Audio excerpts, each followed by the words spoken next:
રાષ્ટ્રીય સ્વયંસેવક સંઘ એટલે કે આરએસએસ ના ગઢ નાગપુરમાં એક જબરજસ્ત વિવાદ શરૂ થયો છે. 11 વિસ્તારમાં કર્ફ્યુ લાગ્યો છે. 33 પોલીસ કર્મી ઘાયલ થયા, 12 બાઇક સળગાવી, 13 કાર ફૂંકી મારી, એક જેસીબી સ્વાહ થઈ ગયું, 50 લોકોની ધરપકડ થઈ. અને આ બધું થયું છે 318 વર્ષ જૂની એક કબરને કારણે. નમસ્કાર, આ બધા આંકડા છે નાગપુરમાં ઔરંગઝેબની કબરનો એક જે વિવાદ થયો છે એની.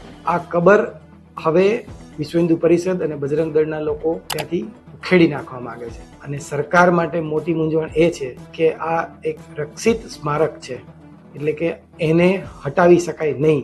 છાવા ફિલ્મમાં સંભાજી મહારાજ પર જે અત્યાચારો થયા હતા એમાં ઔરંગઝેબની ક્રૂરતા સામે આવી. જો કે ઇતિહાસકારો એવું કહે છે કે આમાં ક્રૂરતા વધારે પડતી બતાવવામાં આવી છે. મુદ્દો એ નથી, મુદ્દો એ છે કે ઔરંગઝેબ ક્રૂર રાજા હતો અને એની કબર હવે અહીંયા શું કામ હોવી જોઈએ. અને પછી અચાનક ઔરંગઝેબની આ કબર હટાવી દેવાની માગણી થઈ. નાગપુરની હિંસાને 5 પોઈન્ટમાં સમજી લઈએ. વિશ્વ હિન્દુ પરિષદ બજરંગ દળે કબર હટાવવાની માગ સાથે નારા લગાવ્યા, ઔરંગઝેબનું પૂતળું બાળ્યું, વાંધાજનક સામગ્રીનો ઉપયોગ કર્યો, ચોક્કસ સમુદાયનો ધાર્મિક ભાવનાને ઠેસ પહોંચાડવાનો એમના પર આરોપ છે.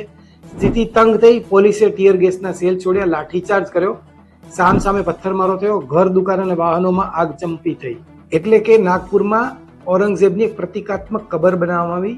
ત્યાં છાણા ગોઠવીને એની ઉપર એક લીલું કપડું પાથરી દેવામાં આવ્યું અને એને સળગાવવામાં આવ્યું. આખો વિવાદ ત્યાંથી શરૂ થયો. અને હવે સરકાર માટે આ હિંસાને કાબુમાં લેવી એક મોટો પડકાર થઈ ગયો. મુખ્યમંત્રી પોતે નાગપુરના એમએલએ છે, એટલે નાગપુર પ્રત્યેની એમની જવાબદારી વિશેષ છે એવું કહી શકાય. સંઘની નજીકના સાંસદ નીતિન ગડકરી પણ નાગપુરથી ચૂંટાયા છે. ફડણવીસે નાગપુર હિંસાની માહિતી વિધાનસભામાં પણ આપી. આખો વિડીયો જોવા માટે ડાઉનલોડ કરો દિવ્ય ભાસ્કર એપ.